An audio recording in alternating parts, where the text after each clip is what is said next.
Om Sahana Vavatu Sahanau Bhunaktu Saha Viryankara Vavahai Tejasvinavadhitamastu Ma Vidvishavahai.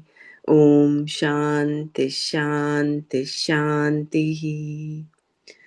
Narayanam Namaskritya Naram Chaiva Narottamam Devim Saraswatim Vyasam Tato Jayamudirayet.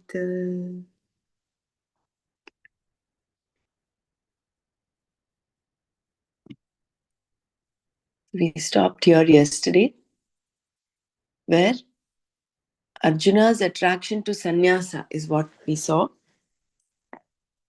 because he was so fixated on the Shreyas. He wanted Shreyas and he linked it with jnana. And since the life of sannyasa is pursuit of knowledge to the exclusion of all, Arjuna wanted to take to sannyasa. That is why he had an attraction to sannyasa. I will read this one more time before we move forward. In asking that Krishna teach him, there was a prayer, a surrender in Arjuna that calmed the storm within him. When there is a doubt or indecision, the mind is restless. When there is a possibility of a solution or a decision is made, then the mind quietens down. There is definitely restlessness when there is a conflict between dharma and adharma. In Arjuna's mind, there was a conflict between right and wrong, dharma and adharma, and there was the emotion of sympathy leading to his sorrow. Affections being involved, his mind was in an even greater state of confusion than it would have been had he merely been concerned about his duty. Arjuna's confusion naturally led to a certain sadness. Lord Krishna was a good listener, and perhaps the two verses wherein he tried to whip Arjuna into action also helped to trigger Arjuna's thinking. While trying to prove to Krishna that he was not frightened,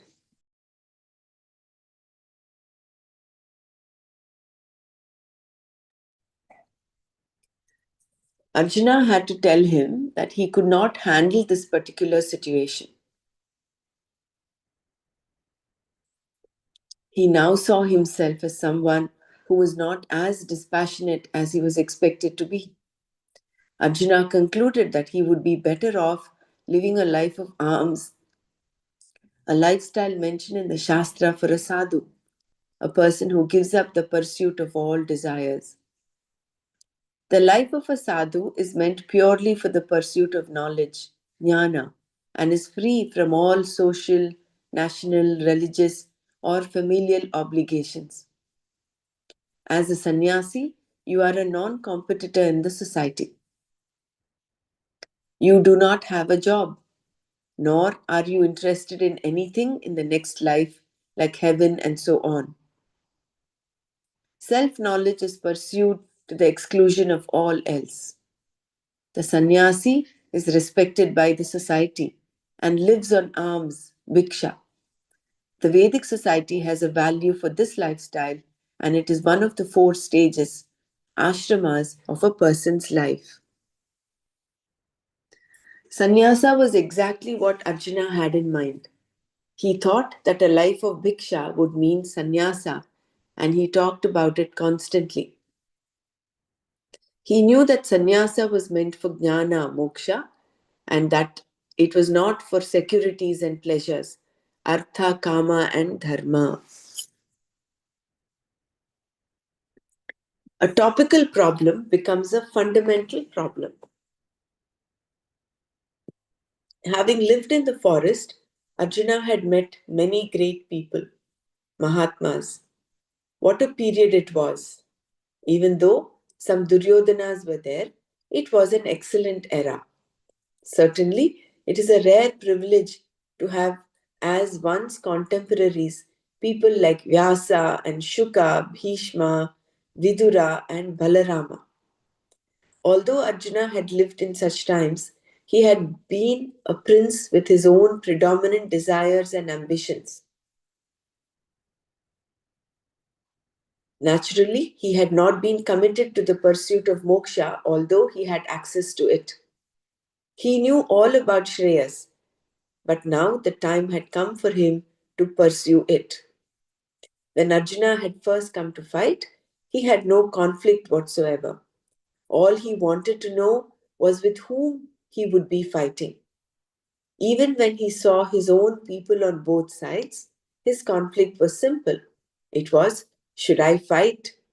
How can I fight my own people? But then, as he thought about it, he became completely unnerved, believing that he was committing some kind of self destruction. What had started out as a simple conflict had now gained a different proportion altogether. A simple topical problem had become a fundamental problem. This can happen to anyone. A time comes when death draws our attention and we ask, what is this death? Perhaps the Buddha thought he had to be a monk in order to find an answer to such a question. He was a prince and had not seen death or anyone who was crippled. Or perhaps, since such events had not touched him personally, he had simply not paid any attention to them. Only when he began noticing them did the big question hit him. There is so much sorrow and pain in life. Can there be a solution? Having asked this question, it is said that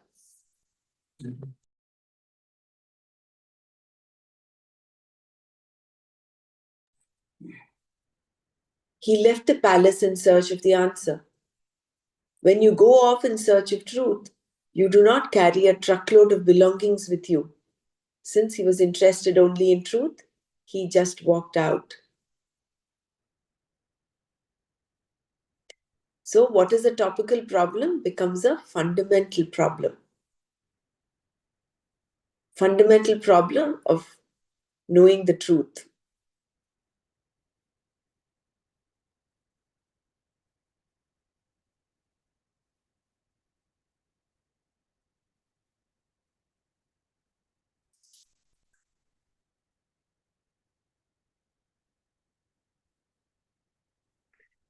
The basis for sorrow. Similarly, seeing simple pain, just give me a second.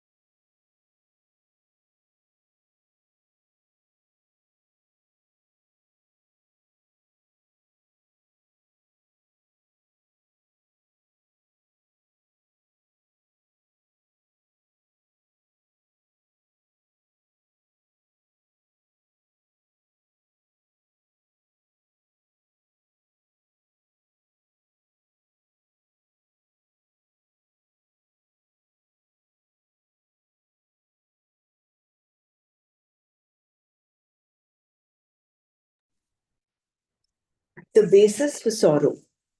Similarly, seeing simple pain, there is an empathy that turns into something else because a question has been triggered.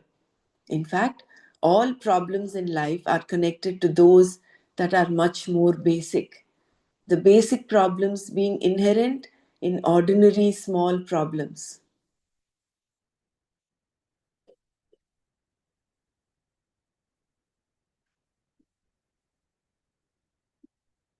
The small sorrows Hariom and pains. Brahmaraji, could Yeah. you repeat that line, please? Yeah. The basis for sorrow. Similarly, seeing simple pain, There is an empathy that turns into something else because a question has been triggered. The question is what? What is this sorrow? And is there a solution to this? There is an empathy that turns into something else because a question has been triggered. In fact, all problems in life are connected to those that are much more basic. The basic problems being inherent in ordinary small problems. The small sorrows and pains, which are mental in nature, have their basis in the core personality. One who is angry becomes angry, and one who is not angry does not. Similarly, only the sad become sad. In order to determine why you are sad, a psychotherapist may take you into regression, back into a period of time when you picked up various notions about yourself and the world. In this way, your neurosis is accounted for, which is psychology. There is a core personality which is psychologically traceable by an informed specialist. Tracking back, however, in itself is not enough. One more step has to be taken, a step that is psychologically fundamental. No psychologist says that it is improper to think that I am a mortal, that I am subject to sorrow, that I have to prove myself. In fact, they all agree that you should get angry if the situation warrants it. Cry it out, don't suppress it, they say. The teaching, however, says we must take one more step because there is a more basic problem that must be addressed. Because I am subject to sorrow is a basic problem. There is something more basic about you which you had better know. Any small problem can be traced if you ask a few more questions. Inevitably, you will come to appreciate that there is a basic problem. If you ask the question, am I really sad? You end up reading the Gita because the Gita is the answer.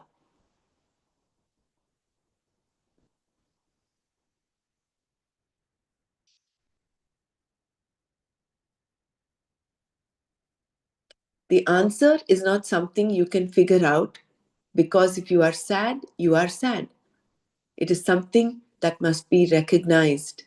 To ask what is the basis of sadness means that it is something to be understood and not a particular condition or experience. The experiences of both happiness and sorrow have always been there, one alternating with the other. Now I am sad, now I am happy. It seems, therefore, that happiness is a visitor and sadness is the person. You have to understand whether the self is subject to sorrow, what sorrow is, and so on. There is a whole gamut of questions involved there. A simple frown by someone can trigger some small pain in me. This can be traced to a fundamental self ignorance and self confusion, or at least a self question. Am I seeing myself rightly? This kind of questioning is called Atma Vichara and is what happened in Arjuna's mind. Therefore, he told Krishna that he was his Shishya and he wanted Shreyas. If you think the battlefield is not a good place for us to be in, then just drive the chariot somewhere else. Do whatever you like. I have handed over the horses and chariot to you. You decide. If you want a quiet place, drive to a quiet place. And if you think you can teach in this din and roar, then I too can listen. I do not mind. Saying this and leaving everything to Bhagavan, Arjuna became quiet.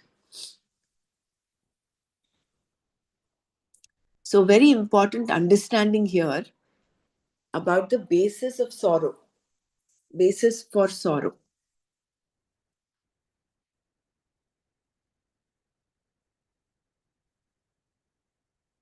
So there is something about the core personality that determines our emotions. Only a sad person can become sad. Only an angry person can become angry. A person who is not angry within cannot get angry. We've seen this so many times. Different situations, people react or respond to the situation differently. Simple reason, I mean, what is there with respect to disease, for instance? Both Ramana Maharshi as well as Ramakrishna Paramahamsa were going through a lot of physical pain.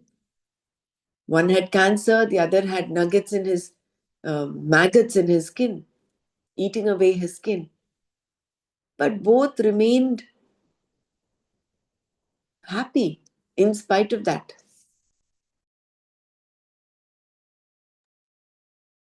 Because their core personality, they had recognized who they were. Whereas as long as we are in this limited shell that of identity, that I am the body, mind, intellect, ego, then everything that affects that will affect me. Like for instance, in the example Swamiji gave, even a small frown by another person can trigger off sadness in you. You will start going in a negative spiral. Oh, and you start blaming yourself, victim consciousness.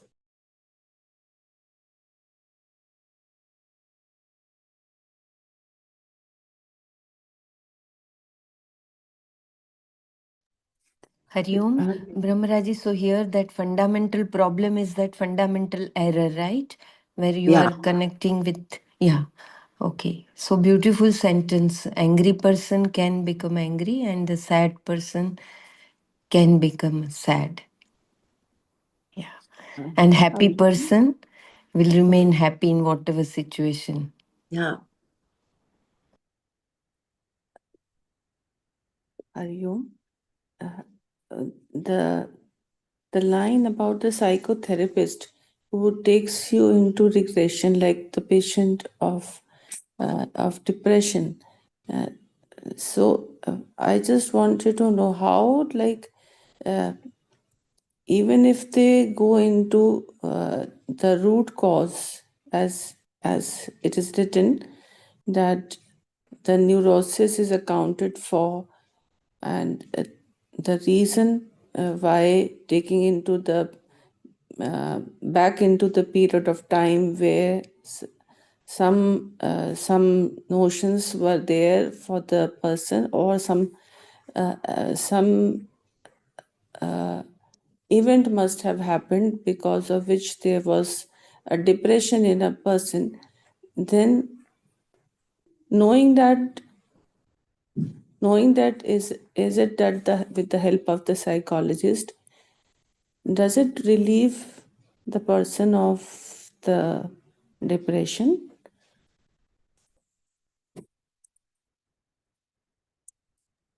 At least you're looking at the empirical basis for your Root mental cause state. of, okay. Yeah, that is according. It is on a superficial level is the root cause that the psychologist derives. Something Yeah. must have happened in childhood. See, we've all grown up with a certain value system. So that will affect us, our thinking process, and that can affect our the mental state that we are in right now. But it is not enough to stop at that. You should all go. One more step is required.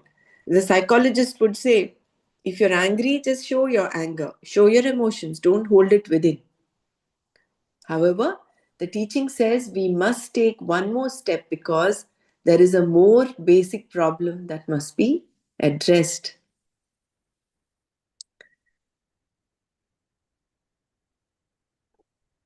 So the core, that core swabhava means sad becomes sad. So how to improve on that then? That is why the Gita is there. So, That is what he okay. says, no? So, am I Hmm. really sad? You end up reading the Gita because the Gita is the answer. Hmm. He says, Krishna says, no, Ashochan and Vashochastvam. Hmm. Hmm. You're, you're feeling miserable, sad for something that does not need to be, you know, that does not, you don't need to feel sorry for that. You're feeling Hmm. sorry for that.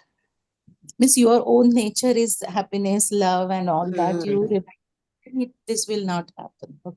Yeah, this small paragraph which is there, no, because I am subject to sorrow is a basic problem.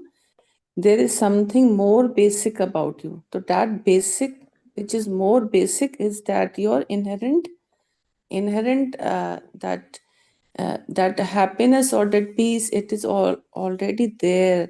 So you better know that.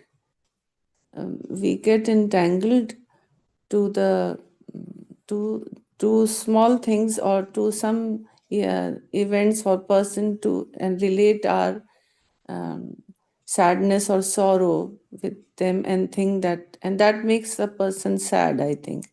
So this line is so, this I am subject to sorrow is a basic problem. There is something more basic about you which you had better know, and that is where that Gita is the answer. Yeah, it's so nice. That is why reading Gita, you feel so, um, you know, it gives so much of peace. It is the inherent nature of Gita, I think, that gave us that peace. Yeah, Because ultimately, Gita is talking all about us. It is yeah, all about the self. And see, if the sorrow, if I am subject to sorrow, the sadness, if it is when we tend to eternalize that sorrow, it should remain um, in all times. That is what is truth, right? Something that is there in the past, present, and future, or in all the three states, Jagrat, Swapna, Sushupti. That becomes permanent. We tend to eternalize our sorrow, but then a person who is sad in the waking state is not sad when he's in deep sleep. In deep sleep, he's a different person altogether. He's not affected by the sadness. So the sadness that is there is something which is temporary. It is it is like the illusion of that mirage, of water in the mirage. But what is more permanent, what is real, what is the truth, is what the Gita will expound. Is the self, the Atma, that is. So I'm so glad that we're doing Kenopanishad simultaneously. And it's just coming back to me, the question that Gurudev kept asking, what? What is this basis for sorrow? What is this? So just that question, what, will take you to that wonder, that space of where, there is that, you're left with no answer there. You're just wondering.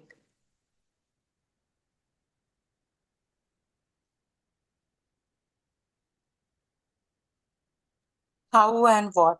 No? How, what, where? Where is this sorrow? You just question that. Where is this sorrow? Where is it happening?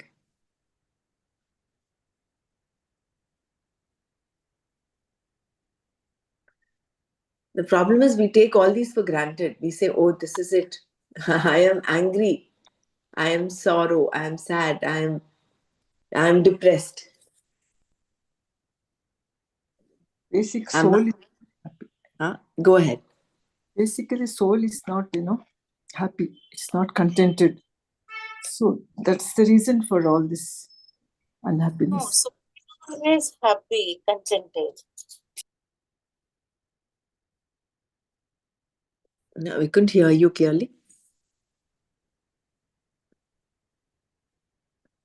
Tript Atma will not be unhappy. The soul has a lot of some sort of a discontentment, all that. I think that is the reason for.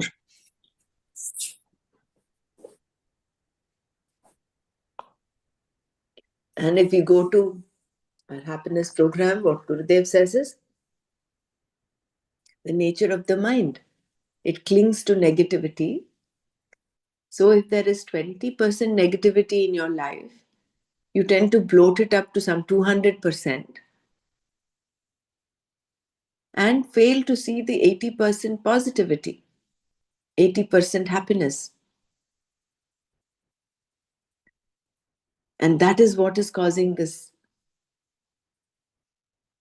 the stress. The stress is when a stressed mind does not perceive things as they are. It tends to over exaggerate things that are going on in mind. And then we get engulfed in that sorrow. And then poor me, victim, and all of that. Just by opening up our mind's eye, our awareness, and seeing things as they are,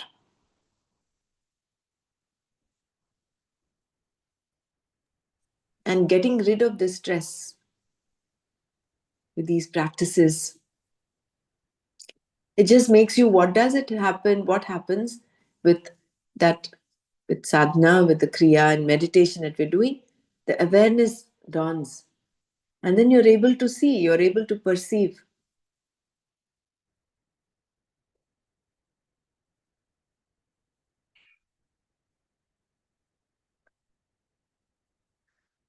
Nice.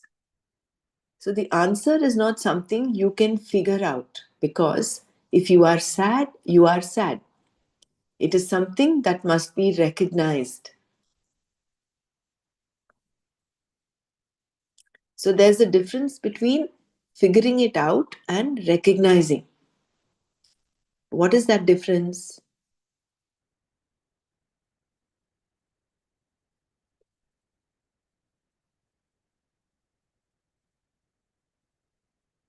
To ask what is the basis of sadness means that it is something to be understood and not a particular condition or experience.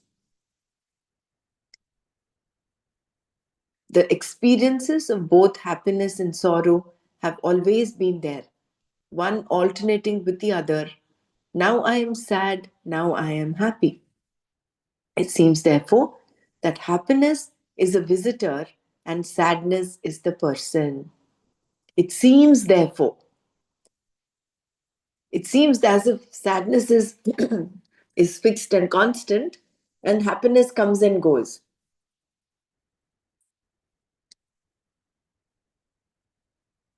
So, in order to understand the basis of sadness, it has to be recognized and understood. It is not just a condition or experience, which is why when we do meditation, of course, yes, we get a very good experience. But meditation is just a tool. It is not the ultimate. Does not uncover the basis of sadness for us. Because temporarily at that point, when you're meditating, you have that stillness and that peace and you're in samadhi. But samadhi is not equivalent to recognizing your true nature. Because samadhi ultimately is only an experience. You have to understand whether the self is subject to sorrow, what sorrow is, and so on. There is a whole gamut of questions involved here. A simple frown by someone can trigger some small pain in me. This can be traced to a fundamental self ignorance and self confusion, or at least a self question. Am I seeing myself rightly?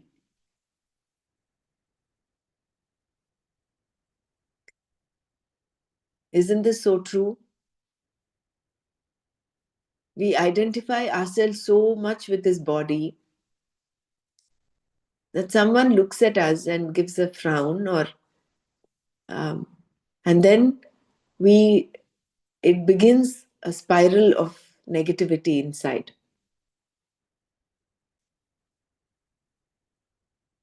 So am I seeing myself rightly? I'm just reminded of the Buddha story where this merchant's friend goes and spits on Buddha and hurls a lot of insults on him, and he remains unaffected. And when this person goes back and wants to apologize, he says, I'm sorry. He says, who are you talking? That person is different. The person who did that is not here right now. So much of awareness. So when we are so full of that awareness of who we are, then we will be unshaken, unshakable by whatever happens around us. Doesn't matter if it is the greatest sorrow that affects us, we still will be unshakable.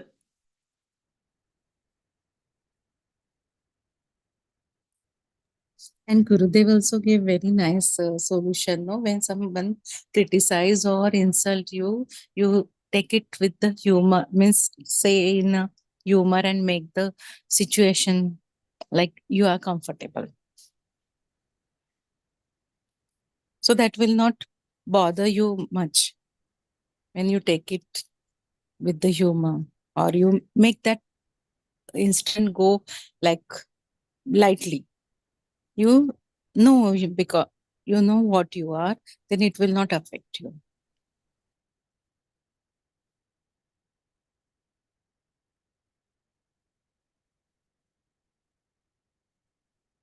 Very nice. One thing, yeah, you can say, Dr. Brahma. No, go ahead. Okay. One thing, like you said, that meditation is an experience, and it is for a small period of time. But I think, like, in our day-to-day activities, in our day-to-day life, what shift has these practices has made? It has made a major difference. Like. Reading the Shastra, then doing pranayama, then kriya and meditation. Did it not like made a shift in the attitude and the thought process, making you more of the making the acceptance level more and that tolerance level more? Is it that which has added to uh, like that has improved our basically For the certain, nature? Yeah. So absolutely. See, for these common people like us, no, these practices has only made us in a, we can say that quietitude attitude which we have developed, not reacting with situations and people. very So true. yeah, I'm not, see, these are all tools, yes. But yeah, thinking that that is the end, that yeah, is, that is see, not the end, that is right? not the end. Yeah, Samadhi is not the end, no?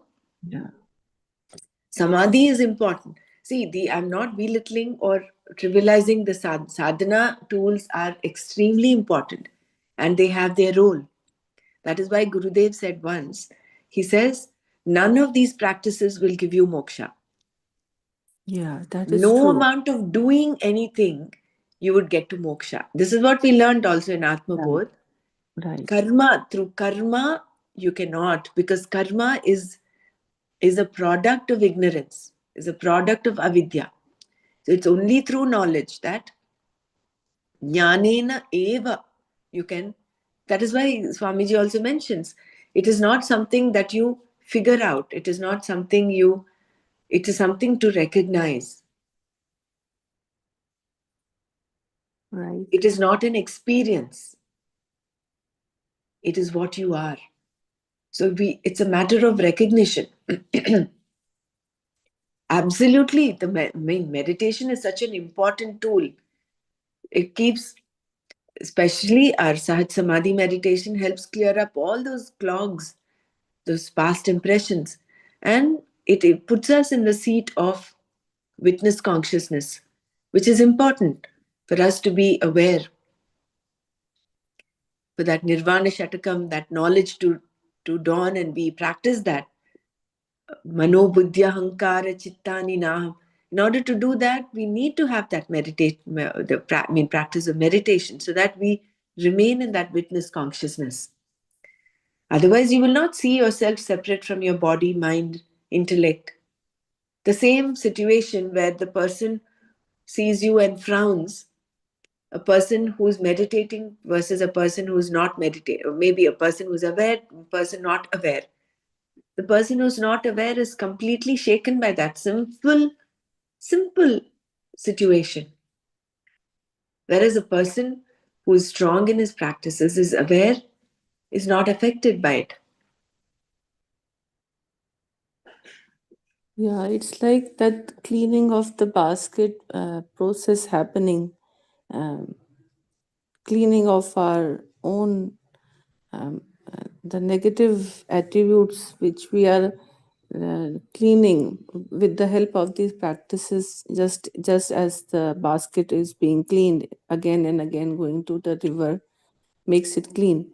So that process is happening, yes, but you are right that that is not the end. And Again, it is basically, not. Yeah, please go. no, you carry on. You say what you were about to say. No, it is not just the practices. That is why we have wisdom also. That is why knowledge has to go hand in hand with Hand in these hand. practices. Yeah. And I think it naturally will happen with these practices. There is that vichara that happens, which is why this Swadhyaya. kind of, huh? Swadhyaya. Knowing, Yeah, doing swadhyaya every day. yes. This kind of questioning is called Atma Vichara and is what happened in Arjuna's mind. He was able to see the conflict in his mind, and he knew that it's not simply a matter of dharma, what is right and wrong. There is something more to it, which he wanted. That is why he was able to see clearly the difference between Shreyas and Preyas. He says, yes, if I win the war, I will get this Preyas. I will get the security of the kingdom and the pleasures of the kingdom. But is that what I want? What I want is Shreyas, what is best for me. And this absolute Shreyas is something which is best for everyone, universally. And that he knew with his upbringing, he knew that it is only through knowledge. That is why he repeatedly kept asking about sannyasa. So therefore, he told Krishna that that he was his shishya and he wanted Shreyas. If you think the battlefield is not a good place for us to be in, then he says, go drive somewhere else.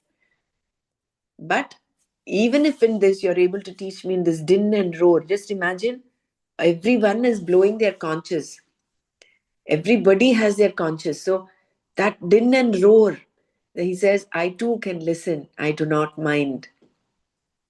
So he's so one pointed in his becoming a student, saying, I am your student, please teach me. Saying this and leaving everything to Bhagavan, Arjuna became quiet. Hariom, truly adorable. He never asked Arjuna, why me? He's really Anasuya in that manner. He never asked, why me?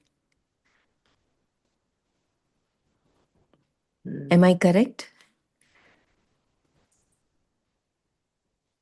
Like in Kenopanishad, Gurudev told no, that only suffering mind will ask, why me? The happy mind will always have that what. Yeah.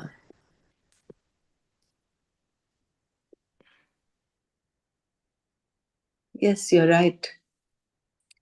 He initially was, why me? Why do we have to fight? Even if Duryodhana's army wants to kill me, it's fine. I mean, I'm ready to be killed, unarmed. Doesn't matter. There were traces of why me initially in the Arjuna Vishada Yoga, where he says, why did we even attempt to come for the battle? Why did we not take the decision then itself? Having known dharma, having known that all the kula dharma will get destroyed. So there was a little trace of why me, but then that shifted to a fundamental problem that he realized that the sorrow he cannot deal with. He was overcome with so much of sorrow. Instead of saying, why me then? You're very right. He asked the question, how can I come out of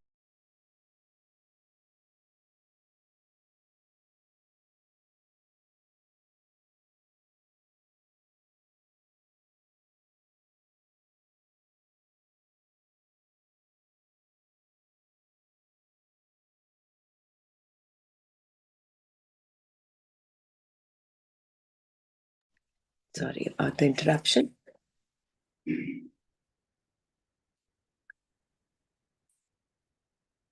So when he was so overcome with sorrow, where his feet, he could not stand on his feet, he had horripilation on his skin, and Sidanti mama gatrani, mukham cha parishusyati.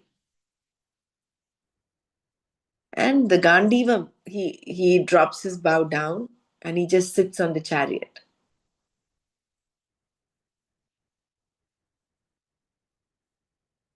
Then, like you rightly pointed out, he did not ask, why am I depressed? Or why me? He says, I need help because I'm not able to come out of this confusion, this sorrow that's going on inside of me. And that is what we'll see now in Arjuna's surrender. And like you pointed out, the why is always about misery. It makes you miserable. Why me takes you on a personal trip down. It is, whereas when you say what, how, where, when, it opens up the possibility of the, like Swami Gurudev said, of the unknown. You're getting into the portals of the unknown.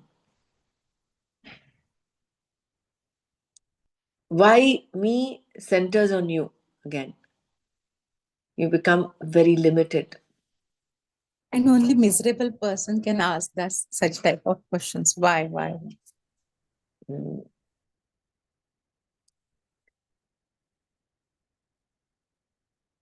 That is why it is said, people who are miserable, they have an opportunity to take leaps and bounds in spirituality,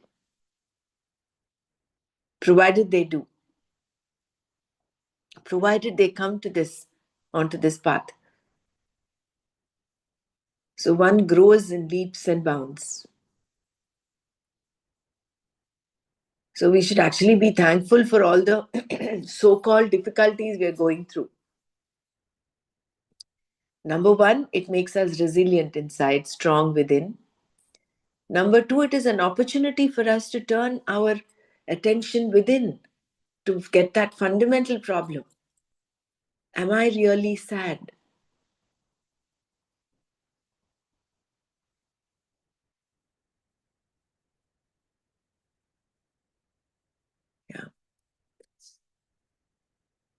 Should I continue?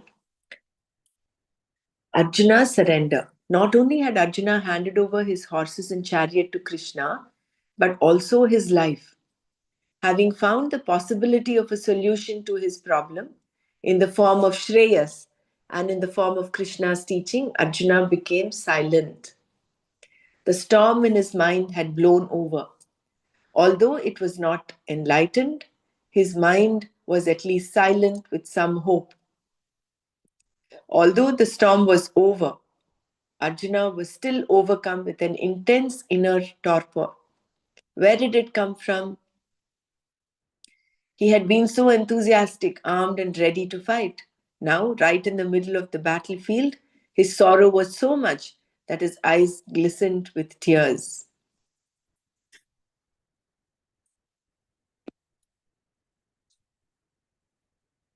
Just a second, I want to see what torpor is. Torpor means a state of physical or mental inactivity, lethargy. They veered between apathetic torpor and hysterical fanaticism. So, torpor is a state of physical or mental inactivity.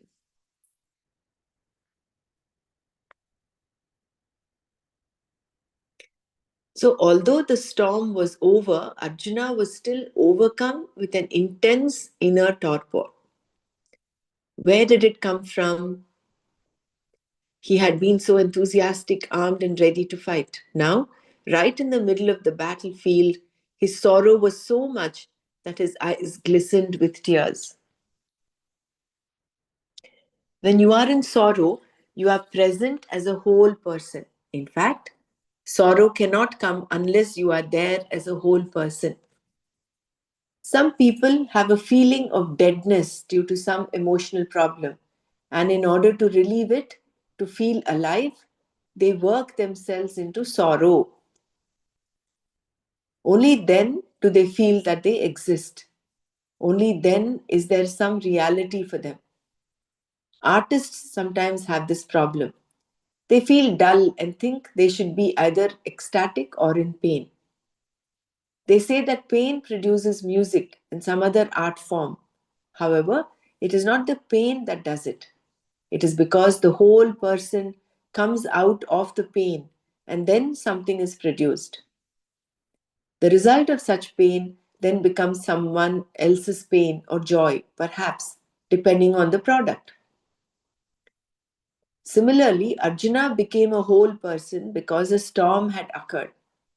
There was now no chance of sleep or any other expression of torpor, only silence. Having found this possibility of a solution, there was a lull in his mind now that the storm had blown over. What a silence it was. I will read these paras again. So, when you are in sorrow, you are present as a whole person. In fact, sorrow cannot come unless you are there as a whole person. Some people have a feeling of deadness due to some emotional problem, and in order to relieve it, to feel alive, they work themselves into sorrow. Can you explain what is the whole person?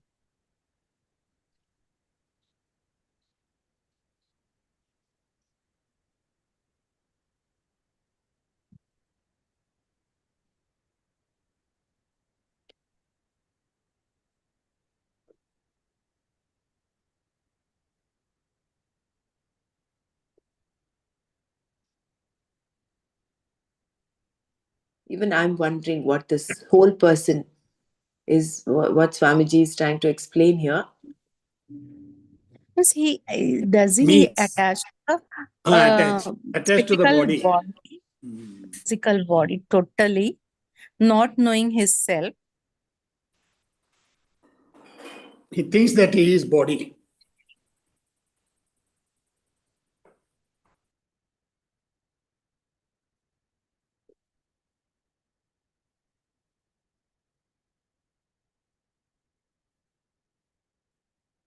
So what is the opposite of whole person? Is a fragmented person, like someone who's Here tormor, that who word is is given. confused. Huh? Huh. Torpor is a Tormor. feeling of lethargy or inactivity. Mm. So when you're But by confused, mind also. Okay. see his mental state, how did it progress for Arjuna? He initially was very enthusiastic. Take me to the middle of the battlefield. I want to see who I'm going to fight. Very enthusiastic, ready to fight. And then, overcome by compassion, he starts getting these doubts. Are we doing right? There is confusion in his state, in his mind. Where is what is dharma, dharma? Are we not doing things which will give us sin? We'll go to hell. We will not. All that happens. There is confusion in his state. From that state, he becomes sorrowful. In that confusion state, he's still like it's wavering, it's going really fluctuating between dharma. But then he becomes sorrowful when he has tears in his eyes. That becoming sorrow is then he's becoming his whole being is sorrow. His whole being is sad. That I think is a whole person. There is no split over there between what is dharma. He becomes so sorrowful. He is therefore then, his whole being is sorrow. I think that is what probably Swamiji means by saying a whole person. That is why he says sorrow cannot come unless you are there as a whole person. Some people have a feeling of deadness due to some emotional problem, and in order to relieve it, to feel alive, they work themselves into sorrow.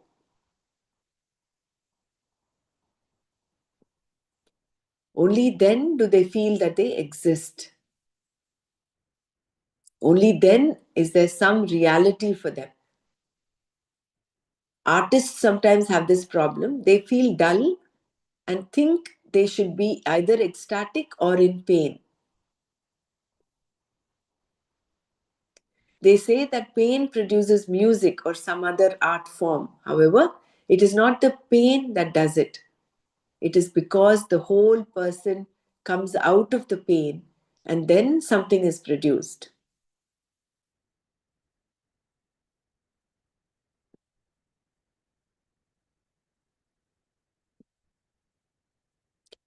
Because I think you're one pointed. That is what is meant by the whole person. You're going through that sadness or that pain completely. I mean, you're there with that sensation, that pain.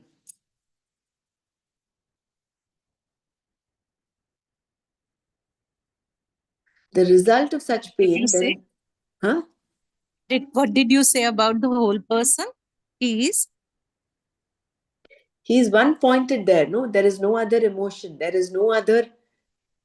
He's sad completely. Okay. So that the whole person is there.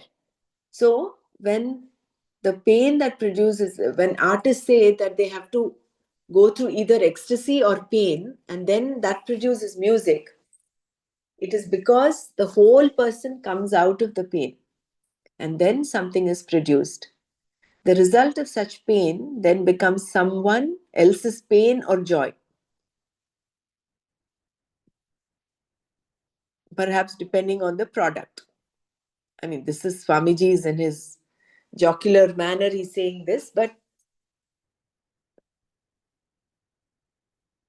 so whatever comes out, I mean, the artist, either he's singing, the singing is truly joyful to others, or sometimes the singing can be painful as well, depending on the product, depending on how he is singing, he or she is singing.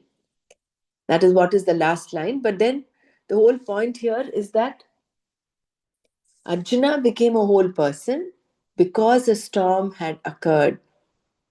There was now no chance of sleep or any other expression of torpor, only silence. Having found this possibility of a solution, there was a lull in his mind now that the storm had blown over. What a silence it was!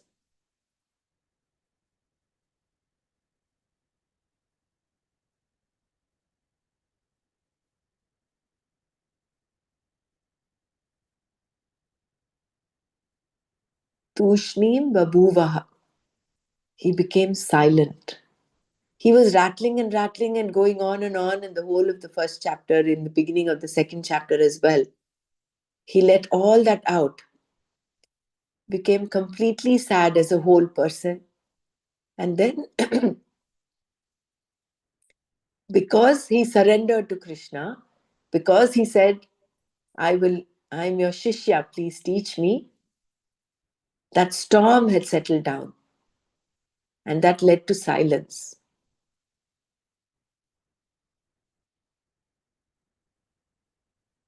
Why? Because he found a possibility of a solution in Krishna's teaching.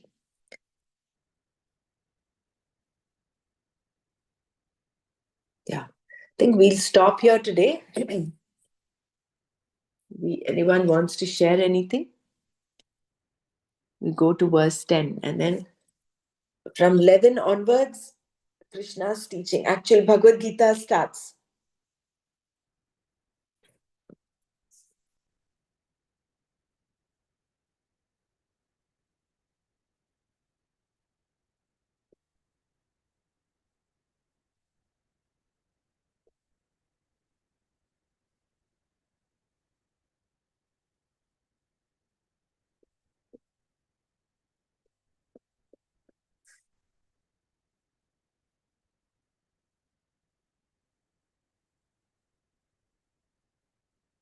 So very beautiful. Only a sad person can become sad.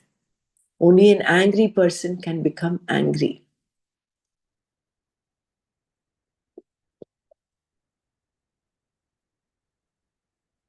But does the Arjuna was sad that time? Core nature was not the saddest. Means he was not a sadist, no? No, there's Enthusiast. no, it's not about sadism here. He he did not recognize who he was. No, that is why he became sad. See, the topical problem leads to a fundamental problem. Mm. Mm. Fundamental problem is not knowing who you are. Mm. He became sad because in his core personality there was this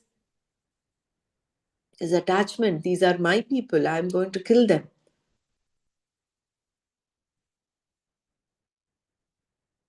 It may not mean that a person is sad who's will become sad. That means it's not lifelong he's been sad about everything. Right? There must be something fundamental. Is that the one? I know I kind of missed a half of the lecture today. So Yeah, because mm, no, a person who is ignorant is going to go through all these emotions of angry, sad, yeah, anger, sadness, jealousy, whatever, right? yeah. So that's what that paragraph you were going to read, the topical problem to get Yeah, to the button of fundamental thing. I missed it. I'll have to read it again. But then simple. when you have this kind of emotion that once you cry it out, or like, or you um, talk it out to somebody or to yourself, after that there is a silence in ourselves, right? Like you feel like your mind is kind of blank. Hmm, Sometimes that happens. So that was wonder, that silence is that what they're talking about here. correct. Mm. This line also, no, what is the basis of sorry, sadness, means Mm. that it is something to be understood and not a particular condition or experience. Yeah, Yeah, like when you're sad, or or any emotion for that matter, like we ourselves, one is attached to it, and then there's some expectation that that has to happen, this has to happen, and that kind of puts us in one big anxiety situation, then I was going to tell you something, but I had to read it before I can tell you more. But uh, and then that the awareness, what makes it yours, I mean, self-awareness, what makes it um, uh, steadying ourselves, in any situation for that matter. When you're calm mind, you can think better than having this disturbed mind. Yeah, I'm thinking more in terms of my own language that it's kind of trying to translate. The thing is, the core is positive. The negativity is only on the superficial aspect. So when we That's say what what is the the topic basis of. of sadness, it is something that we have to understand. It is not just a particular, it is not like someone who can hypnotize you and then say, oh, you are Sad happy, you are person. happy, you are happy. It doesn't happen that way. You have to recognize that true nature. And for that recognition, that veil of ignorance has to be removed. And that happens only through knowledge. Right. That knowledge is about the Atma, right? Yeah. So what is permanent, what is So, not permanent, and all right. that stuff. So that kind of questioning is called Atma Vichara. That is where only when one has this Atma Vichara can Gita be the lessons that Gita is teaching us can we really understand. Otherwise, again, the three different kinds of students, Vidyarthi, Antevasi, and Shishya. In order to become a true Shishya, this Atma Vichara is important. What and where and how, and yeah. We'll close here today and we'll continue with Sanjaya's verse tomorrow. Om Loka Samasta Sukhino Bhavantu. Om Shanti Shanti Shanti. Om Tat Sat Shri Krishna Arpanamastu. Jai Gurudev. These sessions are now on YouTube, so those who want to access them can access them on YouTube. Oh, that's Started nice. from Thank yesterday. you. Yeah. Okay. Thank you, Dr. Kamara. Yeah. Good days.